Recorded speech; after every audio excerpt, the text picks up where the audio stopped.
Expose bukas ngayon ang broadcast. Sa ulo ng mga pinakamainit na balita. Presyo ng crudo, tumaas dahil sa giyera sa Libya.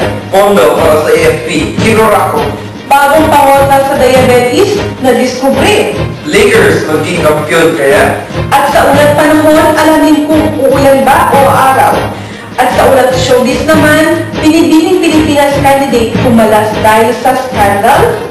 Giyera sa Libya dahilan ng di maiwasang pagtaas ng presyo ng crudo. Alamin natin ang detalye sa pag-uulat ni CNN Motor Byron de Viuda. Presyo ng langis nagbabalyang tumaas dahil sa Libya. Ayon sa ilang bansa sa mundo, nanganganib na makulangan ng supply ng kanilang dahil sa Libya ngayon. Pero sagot naman ng Saudi Arabia na sila na ang bahala sa mga kakulangan na maaaring daranasin ng mga bansa ngayon dahil ayon sa ulat, sila ay may kakayahan na mag-supply ng 12.5 million barrels per day na pwedeng ialot sa mga bansang nakadanas ng kakulangan ng supply. At sa Egypt naman, napapabalitang ang Egypt ay tumutulong sa mga rebelde sa Libya para mapatalsik ang Libyan leader si Muammar Gaddafi. Pero ayon naman sa Egypt na walang katotohanan na mga paratang na ibinibintang kanila ng Libya. At iyon ang ulap ng kursi. Pondo laan para sa AFP, Kirorako. Byron de Viuda, nagbabalik balita mula sa Malacanang. Salamat, Justin. Yung pangunahing problema natin sa Pilipinas ngayon ay yung modernization ng AFP sana na may nilaang budget tapos hindi umano ay kinamkam ng mga kilalang general dito sa Pilipinas at yung iba yung nagretiro ay binaon yung may halaga ng 50 million pesos at di umano yung mga sundalo na nasa gera ay nawala ng budget na nilang mamalaan. Salamat, Byron.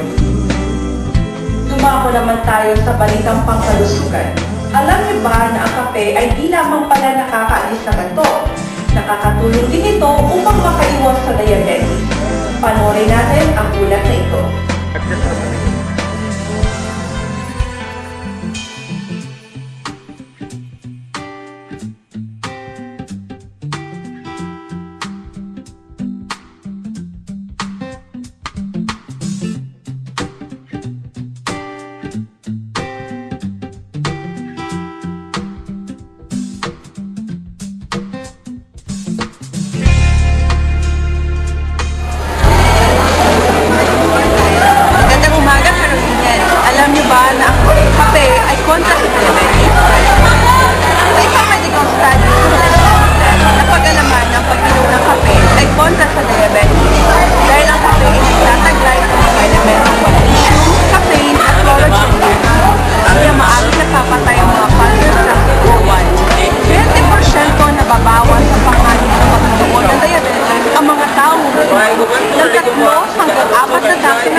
Samantalang 79% naman sa mga umiinom ng kape araw-araw na mas marami sa isang tasa. Kaya ako sa inyo, Carolines, ugaliin uminom ng kape araw-araw para maiwasan ng diabetes. Ako si Jasmine Ocampo, CNN News. Magbabalik po ang CNN makalipat ang ilang paalala.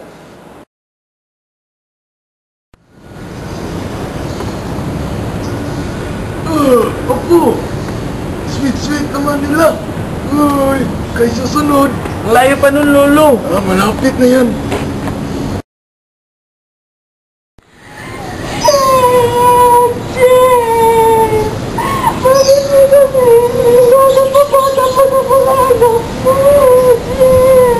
Lolo, tingnan mo. Uy, ikaw na susunod. Tarantadong batang to!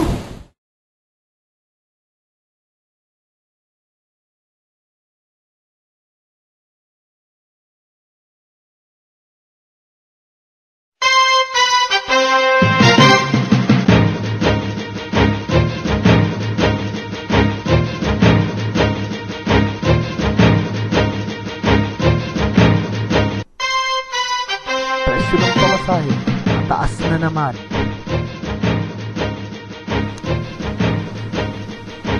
Ayon sa LTFRB, hindi na mapipigilan ang pagtaas ng pamasahe.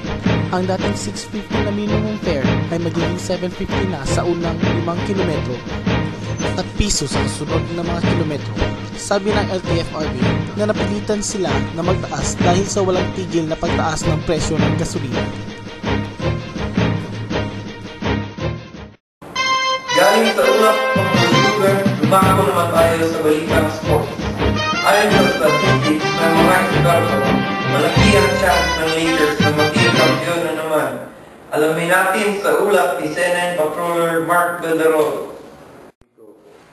Salamat Kevin. At ayon naman sa StatsCube, dual threat daw ang LA Lakers kasi mananalo sila sa kahit anong paraang gusto nila. Ang kombinasyon ng laki at talento ng mga manlalaro na ang nagpalakas sa opensa at depensa ng two-time defending champ nung napos kanila si Pau Gasol noong February 2008. Sila ay kasali sa top 10 na malakas ang parehong opensa at depensa na napupunan. Ikatlo sila sa opensa na may 108.7 puntos per 100 possessions at ikawalo naman sa depensa.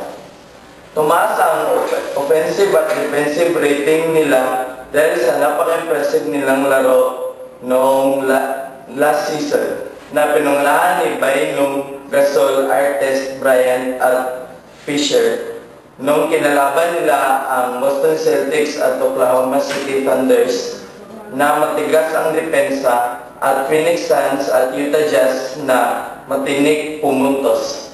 Ang combo ni Bryant at Gasol ang sumira sa depensa ng mga kalaban at si Bainong naman ang nanguna sa depensa para matigil ang puntos nila. Hindi pa sigurado kung mananalo sila ngayon. Pero kung sila man ay mananalo, ito na ang ikatlong sunod-sunod nilang kampiyonato at may tatala ito sa records ng NBA history.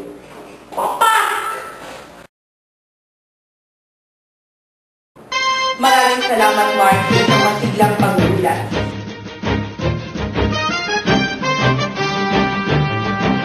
Gamad din ng mga shipping companies ang pagtaas ng presyo ng krudo, kaya nagtaas na din sila ng kanilang mga pamasahe. Ayon sa Marina, dapat muna mag-file ng petition ng mga shipping companies bago nila matutupad ang aumento sa pamasahe.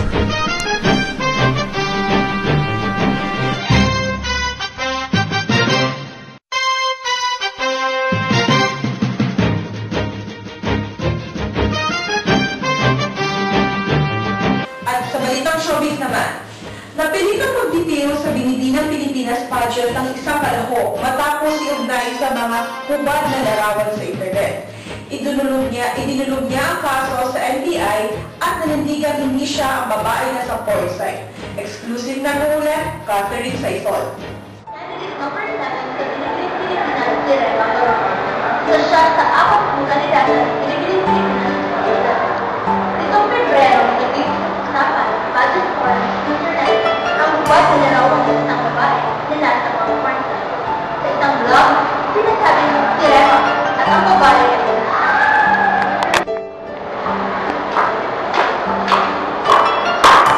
Parang lumalabas na akong suspect. When the fact is, akong biktima dito. Sana naman konsiderasyon na matagal ko rin pinangarap to and it's not that easy to go through this process. Ang sakit. Maraming salamat, Catherine. At ayon naman sa Binibining Pilipinas Charities Incorporated na may mga mahigpit na patakaran at pamantayan na kanilang sinusunod ay stricto din sila sa pagdating sa screening at kung magkaroon man ng paglabag, agad nilang tinatawag ang atensyon ng mga kandidata at tinatanggal sa opisyal na listahan ng mga kalahok ang mga babae na sasangkot sa kontrobersiya.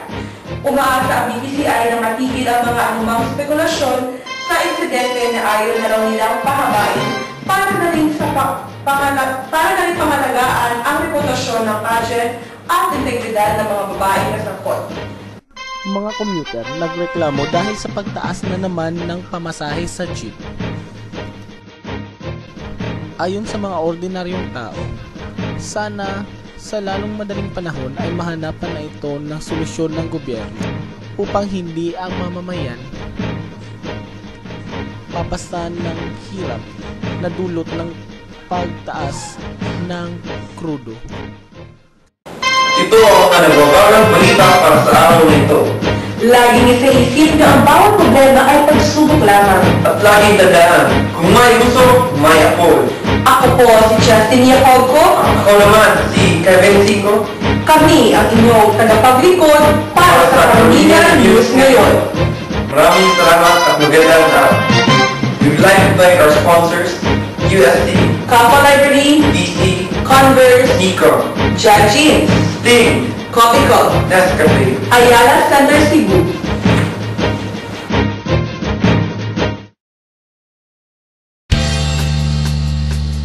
Ipaagi lang ug lakbay-lakbay, patid labay-labay, sa latang ang gamay, ang mga kahilayan nga milumay, kang dudong ug inday, luyon niya sa tung katawa, tanawon taog may kalipay ba. Sayo sa buntag sugod na paglakaw, kayang adlaw sa imong panit di pasakit.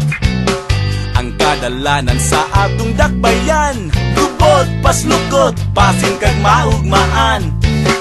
Ayaw baya ug pagmahay, ayaw baya